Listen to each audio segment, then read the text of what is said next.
Hello दोस्तों, स्वागत है आप सभी का आपके अपने चैनल घूमंत इंस्टीट्यूट में। आज हम आपके लिए स्टार्ट कर रहे हैं 12th क्लास की केमिस्ट्री, जैसे कि आपको दिखाई दे रहा है। और किससे बेस पे कराएंगे हम? ये वाला जो सिलेबस है एनसीईआरटी, ठीक है। किससे? यानी कि एनसीईआरटी का जो भी सिलेबस दे रखा है उसके अकॉर्डिंग हम जितना भी सिलेबस है वो कंप्लीट कराएंगे। अदरवाइज यानी कुछ एक्स्ट्रा कुछ भी नहीं कराने वाले हैं, ठीक है। 12th क्लास की केमिस्ट्री कौन से उसके लिए एग्जाम के लिए 2021 के जो एग्जाम दो बोर्ड का उसके लिए, ठीक है। तो इसमें जो पहला L1 का मतलब लेसन फर्स्ट, V1 का मतलब वीडियो पहली, ठीक है। इसमें जो चैप्टर कौन सा रखा है हमने? पहला जो चैप्टर है आपका ठोस अवस्था है। इसका जो अंक कितने अंक का आता है? ये आता है आपका 3 अंक का चैप्टर आता है। कितने अंक का आता है? ये बोर्ड में हम बात करें तो इसकी 3 अंक का आता है ये चैप्टर। कौन सा? ठोस अवस्था आपका 3 अंक का आता है। प्रत्येक चैप्टर के बारे में बताता रहूंगा ये कितने अंक का आता है, ठीक है। एक इसमें से आपका बहुविकल्पी प्रश्न आता है, एक 100% डेफिनेटली इस चैप्टर में से आता है, और 2 नंबर का अलग से क्वेश्चन आता है, ठीक है। एक न्यूमेरिकल भी आ जाता है कभी कभी इस पर, ठीक है ना। मोस्टली न्यूमेरिकल ही आता है 1 नंबर का। तो 1 नंबर का कुछ एक परिभाषा पूछ रहे, जैसे ठोसों का आयतन निश्चित क्यों होता है, ठोसों का आकार निश्चित क्यों होता है, ठीक है, इस तरीके से। और हम जो है प्रत्येक पीडीएफ देंगे, यानी प्रत्येक क्लास की पीडीएफ मिलेगी। प्रत्येक क्लास का मतलब जो भी हम वीडियो बनाएंगे, यानी जो भी क्लास ली जाएगी, जैसे आज की क्लास है, आज की क्लास की एकदम पीडीएफ मिलेगी मस्त। ऐसी पीडीएफ देंगे जो कहीं पर यूट्यूब पर, कहीं पर पूरे यूट्यूब पर ढूंढ लेना, इस टाइप की इजी लैंग्वेज में इस टाइप से पीडीएफ कहीं पे नहीं मिलेगी आपको। वो भी कैसे दी जाएगी? फ्री दी जाएगी आपको। जितने भी मॉडल्स पेपर हैं, पीडीएफ्स हैं, आपके टेस्ट सीरीज हैं, ठीक है ना, जितने भी नोट्स हैं सब आपको फ्री मिलेंगे, ठीक है ना, फ्री ऑफ कॉस्ट। वो भी पीडीएफ में मिलेंगे, ठीक है। आप एक नई कॉपी बना लेना, उसमें एक एक करके पूरा 1 से लेकर आगे तक के जितने चैप्टर हैं सबके नोट्स बनाते जाना, हर रोज के रोज बनाना, एक भी दिन मत छोड़ना, क्योंकि ज़्यादा सिलेबस हो जाता है तो फिर एक दिक्कत होती है करने में, ठीक है। तो समझ पाए बात आपको? तो अब स्टार्ट करते हैं हम पहले चैप्टर का। जो चैप्टर है आपका ठोस अवस्था, सॉलिड स्टेट। तो इसका हमने पहला टॉपिक है इसमें ठोस अवस्था। पहला ही टॉपिक है क्या? ठोस अवस्था, ठीक है। ये हमने कई बार 11वीं क्लास में आपने पढ़ी होगी। केवल ठोस, जैसे द्रव्य की वह अवस्था, मतलब जो ठोस द्रव्य वह अवस्था जिसका आकार और आयतन निश्चित होता है। लेकिन अभी इससे काम नहीं चलेगा, थोड़ा सा और हम डीपली बात करेंगे, ठीक है। ठोस अवस्था चैप्टर ही ठोस अवस्था है, तो इसके बारे में सारी कुछ जानेंगे, ठीक है।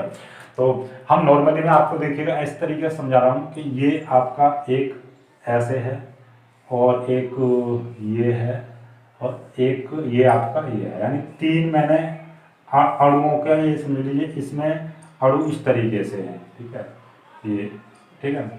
इसमें थोड़े से पास पास हैं,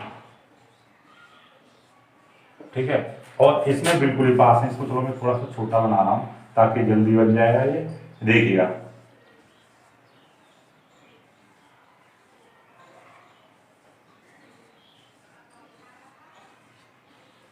वो मतलब आप समझ पाए होंगे ये क्या है। ये गैस की अवस्था दिखा दी मैंने, दूर दूर है। ये द्रव हो जाएगा और ये आपका ठोस हो जाएगा, ठीक है। ठोस, द्रव, द्रव के थोड़े पास पास होंगे, ठीक है। मतलब गैस के अणु कैसे होते हैं? बहुत ज्यादा दूर दूर होते हैं। द्रव के बहुत पास होते हैं, और सबसे पास किसके होते हैं? ठोस के होते हैं। तो मतलब क्या है कि इनके बीच में जो अणु है, यानी कि ये जो अणु है ये गति कर सकता है, और सबसे ज्यादा ये गति कर सकता है। सबसे अधिक गति क्यों कर सकता है? क्योंकि इसके बीच में जो खाली स्थान है वो कितना है, यानी खाली स्थान वो क्या है आपका? ज्यादा है, यानी कि कितना है? अधिक है, ठीक है। इसमें थोड़ा कम है और इसमें बिल्कुल नहीं मिल रहा है। तो इसीलिए इनके जो अणु हैं गति नहीं कर पाते। गति क्यों नहीं कर पाते? क्योंकि इनमें एक प्रबल आकर्षण बल होता है। कौन सा बल होता है? किस बल के कारण ये जुड़े हुए? इसको बोलते हैं अंतराणु, ठीक है। क्या? अंतराणु, अंतराणु बल, ठीक है। और ये कैसा होता है? बहुत ही प्रबल होता है इनमें, ठीक है। कैसा होता है? बहुत प्रबल होता है। तो हम इसकी परिभाषा बना सकते हैं ठोस अवस्था की, यानी कि द्रव्य की या किसी पदार्थ की वह अवस्था जिसमें अवयवी कण का मतलब ये जिनसे मिलकर बना है। अवयवी कण का मतलब क्या होगा? ये क्या है आपके? अवयवी कण। अब पूछ लेगा अवयवी कण कौन से हो सकते हैं? या तो ये अणु हो सकते हैं, या आपका परमाणु हो सकता है, या आपका आयन हो सकता है, ठीक है। अणु और परमाणु में भी आयन में अंतर बताऊंगा, अभी पहले समझो। कहने की द्रव्य की वह अवस्था जिसमें अवयवी कण एक कैसे होते हैं? प्रबल अंतराणु बल द्वारा जुड़े होते हैं, या प्रबल आकर्षण बल द्वारा जुड़े होते हैं। कैसे? कह दीजिएगा किसके द्वारा जुड़े हुए हैं? प्रबल आकर्षण बल। किसके द्वारा? प्रबल आकर्षण बल द्वारा ये कैसे हैं? जुड़े हैं, या आप कह सकते हो ये बंधे हुए हैं, ठीक है। तो यानी वो अवस्था क्या कहलाती है, ठोस अवस्था कहलाती है। अब आपसे कोई पूछ ले चलते फिरते क्या भाई, हाँ ठोस अवस्था को परिभाषित करके ठोस अवस्था बेसिकली होती क्या है, तो आप कहोगे सर ठोस अवस्था द्रव्य की एक ऐसी अवस्था होती है जिसमें जो अवयवी कण होते हैं, यानी कि जो पदार्थ जिन कणों से मिलकर बना है वे कण बहुत ही आकर्षण बल द्वारा जुड़े होते हैं, यानी कि प्रबल अंतराणुक आकर्षण बल द्वारा जुड़े होते हैं। उसी को हम क्या कहते हैं, ठोस अवस्था कहते हैं। क्योंकि इनका जो आकर्षण बल है, अर्थात इनका प्रबल अंतराणु जो बल है, अणुओं के बीच लगने वाला जो बल है बहुत अधिक होता है, बहुत प्रबल होता है। इसी कारण ये क्या करते हैं, गति नहीं कर पाते। इनके अणु क्या होते हैं, गति नहीं कर पाते हैं, अर्थात ये स्थिर होते हैं, ठीक है। जब गति नहीं कर पाएंगे तो यानी कि ये क्या अपनी जगह पर रहेंगे, ठीक है। तो समझ में आ गई, इनके अणु क्या गति नहीं कर पाते हैं। ये कंपटीशन में क्वेश्चन बन जाता है कि ये इनके जो अणु है गति तो कर नहीं पाते, परंतु अपनी स्थिति पर कंपन कर सकते हैं, दोलन कर सकते हैं माध्य स्थिति पर। जैसे कि आपने कभी देखा होगा दीवार में एक साथ लात मार दो तो क्या होगा, एकदम मतलब आप उस पर हाथ रखो थोड़ी सी हिली सी हो जाएगी, लेकिन वो कंपन कर रही है अपनी स्थिति पर। ऐसा तो नहीं कि दीवार आगे बढ़ गई हो, नहीं ना। आप देखना कभी कोई हल्की दीवार है, जैसे कि मान लीजिए 4 इंच की दीवार है इस टाइप की, ठीक है, एक इस टाइप की आपकी दीवार है, ठीक है, केवल 4 इंच वाली दीवार है, ठीक है। अब उसमें आप क्या करो, एकदम धक्का मारो या जोर से लात मारो तो एकदम धमक सी लगेगी, तो क्या लगेगा, एकदम हिल जाती है, ठीक है ना। ऐसा लगता है जैसे हिल रही है, चल रही है, लेकिन वो चलती नहीं है। वास्तव में क्या है, तो उसके जो अणु हैं, दीवार जो बनी है, वो जो ईंट जो है वो कंपन करी है, केवल कंपन करी, यानी अपनी माध्य स्थिति में दोलन करी, ठीक है, एकदम ऐसे करके कंपन। लेकिन वो ना तो आगे बढ़ेगी ना करेगी, मतलब गति नहीं कर रहे हैं उसके अणु, आगे नहीं बढ़ रही है, लेकिन कंपन हो गए। तो इसीलिए हम क्या कह सकते हैं कि इसके जो अणु हैं गति नहीं करते हैं, केवल कंपन कर सकते हैं किसी विशेष स्थिति में, ठीक है। समझ में आ गई बात। तो आई होप कि आपको ठोस अवस्था अच्छे से समझ में आ गई होगी, ठीक है। अभी ठोस अवस्था के बाद में आ जाता है कि ठोस अवस्था के कुछ गुण होते हैं। तो इनके गुणों की हम बात करें तो देखिएगा, बहुत सारे गुण मैंने लिख रखे हैं नोट्सों में, आपके कम से कम 7-8 लिख रखे हैं, 1 2 3 4 5 6। देखिए एक एक करके समझते हैं। इनका क्या होता है, इनमें आकार, ठीक है, आयतन और इनका द्रव्यमान निश्चित होता है, ठीक है ना। इनका आकार भी निश्चित होता है, इनका आयतन भी निश्चित होता है, इनका द्रव्यमान भी निश्चित होता है। फिर इनकी बात आ जाती है कि ये कैसे होते हैं, दृढ़ होते हैं, कठोर होते हैं, ठीक है। कैसे होते हैं, ये कठोर होते हैं। कठोर होने के कारण क्योंकि इनकी गति आप नहीं कर रहे हैं, तो ये असंपीड्य होते हैं, ठीक है, असंपीड्य होते हैं, यानी कि इनको ऐसे दबाया नहीं जा सकता नॉर्मली, ठीक है ना। समझ में आ गई। जैसे कि आपका लोहा है, उसको दबा नहीं सकते, लेकिन किसी विशेष स्थिति पर, जैसे मान लीजिए जेसीबी को बहुत बड़ी मशीन से उसको दबाएंगे, वैसे तो वास्तव में तो कोई कठोर नहीं है, पूरी संसार का कोई भी पदार्थ जो है कठोर नहीं है, यानी पूरी तरह से असंपीड्य नहीं है। लेकिन हमारा जो एक क्षमता तक, जैसे लोहा है, इतनी क्षमता, ऐसा थोड़ी ना रबड़ की तरह नहीं दब गया, तो मतलब एक विशेष स्थिति तक, ठीक है। तो विशेष स्थिति मतलब आपकी कोई मशीन से मत दाबो, तो फिर जो असंपीड्य होगा वो आपका ठोस कहलाएगा, ठीक है। तो इनका देखिएगा, एक घनत्व तो लिख लीजिए, घनत्व इनका कैसा होता है, अधिक होता है, ठीक है। और आपका इनके जो प्रबल आकर्षण बल होता है, इनके बीच में प्रबल कौन सा होता है, प्रबल अंतराणु, ठीक है। ये बहुत सारे पॉइंट हैं, आप इस तरीके से आपके नोट्सों में लिखे हुए सारे पॉइंट एक साथ याद कर लेना, ठीक है। समझ में आ गई। मोस्टली आपके देखे 4-5 पॉइंट तो ऐसे ही हो गए, ठीक है। तो यही पॉइंट आपको लिख लेने हैं, याद कर लेने हैं, ठीक है। अब हम बात कर ले, थोड़ा सा हम इन पर बताते हैं। एक तो मैंने अभी बात छेड़ दी है गलनांक की, ठीक है जी, गलनांक क्या है, और एक आपका अणु और परमाणु। देखिएगा अणु परमाणु, जैसे कि आपसे मैं कह रहा हूँ, एक चीज है आपका H2O2 CH4, ठीक है। इनमें देखिए अंतर क्या है दोनों में, कि ये जो है हाइड्रोजन, ठीक है। तो हाइड्रोजन का अणु जो है, एक अणु बनना है ये H2, और इसमें कितने परमाणु, H और H 2 परमाणु हैं, ठीक है। क्या है, 2 परमाणु हैं। इसमें भी 2 परमाणु है। ये ऑक्सीजन का एक अणु है जिसमें कितने, 2 परमाणु हैं ऑक्सीजन के। लेकिन ये क्या है, ये भी आपका एक परमाणु है, मीथेन, जिसे आप मैथेन बोलते हो, ठीक है ना। मैथेन का अणु है, एक अणु है मैथेन का, लेकिन इसमें क्या है, एक तो कार्बन परमाणु है, ठीक है, और एक आपका क्या है, 4 इसमें क्या है, हाइड्रोजन परमाणु है। समझ पाए होंगे आप, तो आपको क्लियर हो गया होगा अणु और परमाणु में अंतर। यानी कि जो हाइड्रोजन है, इसका एक अणु बोलेंगे, इसको H2 को एक अणु बोलेंगे, और इसमें क्या एक परमाणु है। हाइड्रोजन 2 परमाणु है, इसमें 2 परमाणु, लेकिन ये CH4 में एक कार्बन परमाणु है और 4 आपके हाइड्रोजन परमाणु मिलकर एक मेथेन का अणु बना रहे हैं। तो मतलब अणु क्या है, जिसमें एक ही प्रकार के मॉलिक्यूल्स मौजूद हों, यानी एक ही प्रकार के कण हों, तो वो क्या है, आपका परमाणु है। लेकिन उसमें जैसे बहुत से परमाणुओं से मिलकर जो बनता है उसको हम क्या कहते हैं, अणु कहते हैं। चाहे उसमें दो या दो से अधिक परमाणु, चाहे वो एक जैसे हैं या अलग अलग हैं। जैसे यहाँ पर देखिएगा, दो अणु जुड़ रहे हैं, आपके दो परमाणु जुड़ रहे हैं, ऑक्सीजन ऑक्सीजन के, तो एक अणु बना रहे हैं हाइड्रोजन ऑक्सीजन का। यहाँ पे क्या है कि एक कार्बन का 4 हाइड्रोजन के परमाणु मिलकर एक क्या बना रहे हैं, मीथेन का अणु बना रहे हैं। ठीक है ना, इस तरीके से हम समझ पाएंगे इसको। ठीक है, ऐसी आयन आयन तो तुम समझते हो, जैसे Na पॉजिटिव और Cl नेगेटिव, जिस तरीके से। तो यानी कि ये इस तरीके से बना होता है आपका ठोस। क्लियर हो गया। ठीक है, गलनांक क्या होता है, यानी कि कोई भी ठोस, कोई भी, ये क्या है आपका, ऐसा समझिए ठोस, कोई भी ठोस है, कोई भी ठोस किस में बदलता है, यानी जिस ताप पर आपका द्रव में बदलता है उसी ताप को हम क्या कहते हैं, आपका गलनांक कहते हैं। गलनांक यानी गलने का, यानी ठोस की कोई भी ठोस पदार्थ किसमें, जैसे कि मान लीजिए आपका बर्फ है, बर्फ को हम गर्म करेंगे तो किस पर, द्रव में बदलेगी, और द्रव से क्या हो जाएगा, फिर वो उसमें बदलती है, किसमें, आपके गैस में। ठीक है, तो इस तरीके से हम आपको समझ पाए गलनांक क्या है, यानी कि कोई भी ठोस द्रव में बदलता है, तो उस पॉइंट को हम क्या कहते हैं, गलनांक कहते हैं, यानी जब से वो गलना स्टार्ट होता है। ठीक है, आगे बढ़ते हैं अपने पॉइंट पर। ठीक है, दो प्रकार से बांटा गया है, एक नंबर एक क्रिस्टलीय ठोस,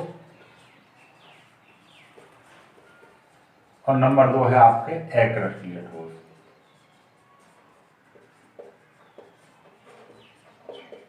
लिखते चलना, समझते चलना। ठीक है, तो क्रिस्टलीय ठोस यानी ठोसों का वर्गीकरण कणों के आधार पर, किसके आधार, यानी कणों की ज्यामिति के आधार पर दो भागों में बांटा गया है, क्रिस्टलीय ठोस और अक्रिस्टलीय ठोस। अब क्रिस्टलीय ठोस कौन से होते हैं, अक्रिस्टलीय ठोस कौन से होते हैं। क्रिस्टलीय ठोस वे ठोस होते हैं, यानी कि वे ठोस जो, यानी जिनके अवयवी कण निश्चित ज्यामिति में पाए जाते हैं। किस में पाए जाते हैं, यानी कि एक निश्चित ज्यामिति में पाए जाते हैं, निश्चित ज्यामिति में पाए जाते हैं। ठीक है, लेकिन ये वे ठोस जिनके अवयवी कण, यानी अवयवी कण का मतलब क्या समझते हो, अवयवी कण, अवयवी कण मतलब वही आपका परमाणु, अणु या आपका आयन, ये सभी क्या है आपके, यानी जिनसे कोई भी ठोस का निर्माण होता है। समझ पाए बातों को, यानी जिनसे कोई ठोस बनता है उनको हम क्या कहते हैं, परमाणु कहेंगे या अणु कहेंगे। यानी कोई भी ठोस आपका या तो अणुओं से मिलकर बना हुआ है, अणु परमाणु से या आयन से, मतलब किसी भी चीज से मिलकर बना हो सकता है वो। तो वो जो कण है वो निश्चित ज्यामिति में पाएंगे। जैसे कि मान लीजिए ये है, ये कैसा सिलेंड्रिकल है, यानी कि आपका बेलनाकार है, इसकी आकृति ऐसी रहेगी। ठीक है, लेकिन अब मैं जल ले लूं, ठीक है, तो जल को कहीं पे फेंक दूंगा, यानी यहाँ पर रख दूंगा, तो उनकी निश्चित आकृति नहीं बनेगी। ठीक है, तो इस तरीके से फिर वो अक्रिस्टलीय ठोसों में आ जाएगा। ठीक है, जल का मान लीजिए ऐसा ऐसा समझिएगा, जैसे मोम है, ठीक है, मोम ठोस में आता है आपका, और वो भी कैसे ठोस में आएगा, अक्रिस्टलीय ठोस में आएगा। लेकिन जल तो द्रव है। और हम बात करें कांच, कांच की कोई भी निश्चित आकृति नहीं होती है, इसलिए वो क्या आएगा आपका अक्रिस्टलीय ठोस में आएगा। स्टार्च ले लीजिए तो वो भी आपका अक्रिस्टलीय ठोस में आता है। ठीक है, तो आपका क्रिस्टलीय ठोस निश्चित ज्यामिति में व्यवस्थित होता है, यानी वह ठोस जिसके अवयवी कण निश्चित ज्यामिति में व्यवस्थित होते हैं उसको हम क्या कहते हैं, क्रिस्टलीय ठोस कहते हैं। जिसके निश्चित ज्यामिति में व्यवस्थित नहीं होते हैं उसको अक्रिस्टलीय ठोस कहते हैं, यानी कि निश्चित ज्यामिति में नहीं पाए जाएंगे ये। ठीक है, ज्यामिति में ये नहीं होंगे। ठीक, समझ में आ गई बात। अब हम इनके कुछ गुणों की बात कर लेते हैं। बस इनमें क्या आ जाता है, क्वेश्चन यहाँ से वेरी इंपॉर्टेंट बनता है आपका। ठीक है, आपने नोट्स में मैंने इंपॉर्टेंट नहीं डाला, लेकिन उसमें डाल लेना आप। ठीक है ना, नोट्स में लिखे हुए हैं सारे, इसकी परिभाषा और अंतर लिखे हुए हैं। अब अंतर में हमने कम से कम 8 अंतर कराए, 8-9 अंतर, उसमें से कोई भी 5 अंतर याद कर लेने हैं आपको। ठीक है, तो सबसे पहले हम एक तरफ ऐसे करके डालेंगे, या कभी कभी आ जाएगा क्रिस्टलीय ठोस क्या होते हैं, इनकी विशेषता लिखिए, क्रिस्टलीय ठोस क्या होते हैं, इनके गुण लिखिए, तो फिर आपको क्रिस्टलीय ठोस की परिभाषा और गुण लिख देने।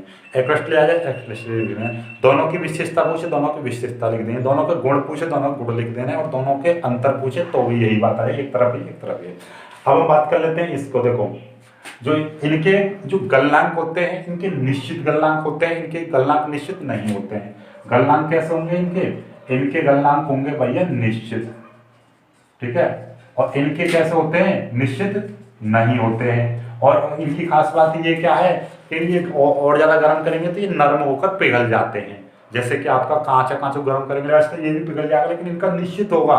जैसे मान लीजिए लोहा, लोहे को गर्म करेंगे निश्चित गलनांक है, लेकिन इनका कोई निश्चित नहीं होता है। ठीक है, कभी भी पिघल सकते हैं। ठीक है, अब हम बात कर लेते हैं आगे की। बात करें हम, जैसे मोम है, मोम को गर्म कर लो जल्दी पिघल जाएगा, लेकिन इनका तो निश्चित है कि लोहे को इतनी डिग्री तक नीचे करेंगे तब तक वो पिघलेगा नहीं। क्लियर है बात। अब बात कर लेते हैं, क्योंकि इनके गलनांक निश्चित होते हैं इसीलिए इनको हम वास्तविक ठोस कहते हैं। कैसे कहते हैं? इनको हम वास्तविक ठोस कहते हैं, क्योंकि इनके गलनांक निश्चित नहीं होते इसीलिए इनको आभासी ठोस या आपका अतिशीतित द्रव कहते हैं। ठीक है, क्या कहते हैं? आभासी ठोस कहेंगे इनको, आभासी ठोस, या हम कहेंगे इनको छद्म ठोस भी कह सकते हैं।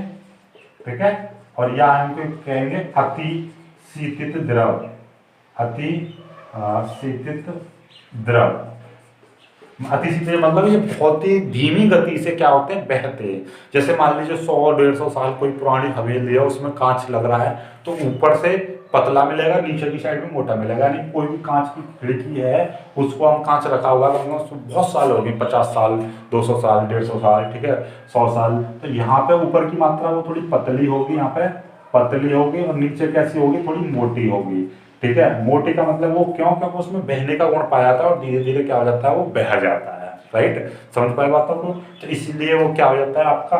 नीचे से मोटा होता है, ऊपर से पतला होता है। ठीक है, क्लियर होने के बाद अब आगे की बात कर लेंगे। कोई गाड़ी है, गाड़ी मान लीजिए कोई खाई में पड़ी है, यानी बहुत पुरानी गाड़ी है, उसकी जो खिड़की है सीधी है, तो उसकी खिड़की का जो शीशा ऊपर से पतला, नीचे से मोटा पाया जाएगा। ठीक है, क्यों होता है? क्योंकि उसमें कांच में एक बहने का गुण होता है, इसीलिए अतिशीतित यानी बहुत ही धीमी गति से बहता है ये। ठीक है, और हम अब देखिएगा, और इसको मिटा के और देखिएगा और समझाता हूं आपको। ये दीर्घपरासी होते हैं, दीर्घपरासी यानी कि लॉन्ग रेंज वाले होते हैं, ये शॉर्ट रेंज यानी कि लघु परासी होते हैं। ठीक है, और आपका ये जो होती है, इनकी गलन ऊष्मा उच्च होती है, इनकी निम्न होती है, यानी इनकी निश्चित होती है, इनकी निश्चित नहीं होती है। ठीक है, अब हम बात कर लेते हैं कुछ और इनके एग्जांपल्स की। मैं बात कर लूं, जितने भी आपकी धातुएं हैं सब आपकी क्रिस्टलीय ठोस में आती हैं, NaCl। ठीक है, इस तरीके से आपका। और इसमें क्या है आपका? इसके एग्जांपल की मैं बात करूं तो कांच है, मोम है, स्टार्च है, ठीक है, आदि कर दीजिए। बहुत सारे एग्जांपल हैं, आप कितने करोगे? ठीक है, आपके 8-9 पॉइंट दे रखे हैं मैंने नोट्सों में, उनमें से कोई भी आपको इसमें से कितने, आपको 5 या 6 पॉइंट याद कर ले, 5 पॉइंट याद कर लेना। क्लियर? ठीक है, तो आपको समझ पाए बातों को। इस टाइप की जो PDF है, इस टाइप की जो मैंने लिख रखे हैं पूरे यूट्यूब पर, कहीं भी भेजा तो मेरे को कमेंट कर बता देना, सर हम पे तो इससे अच्छे नोट्स हैं, गारंटी से कह रहा हूँ, कहीं पर नहीं मिल सकते। ठीक है, तो आपको क्या करना, जरूर ये PDF में डाउनलोड कर लेना है, अपने ये जो 3 अंक हैं इनको कंप्लीट कर लीजिए। और आपको मैं बता दे रहा हूँ कि आप आज से एक नई कॉपी बना ली, हर रोज आपको एक वीडियो केमिस्ट्री की मिलेगी, मैथ की, उसकी फिजिक्स की मैं दे ही रहा हूँ। ठीक है, बस आपको क्या करना है, ज़्यादा से ज़्यादा अपने स्टूडेंट को मुझसे जोड़ना है, अपने दोस्तों को जोड़ना है। ठीक है, धन्यवाद।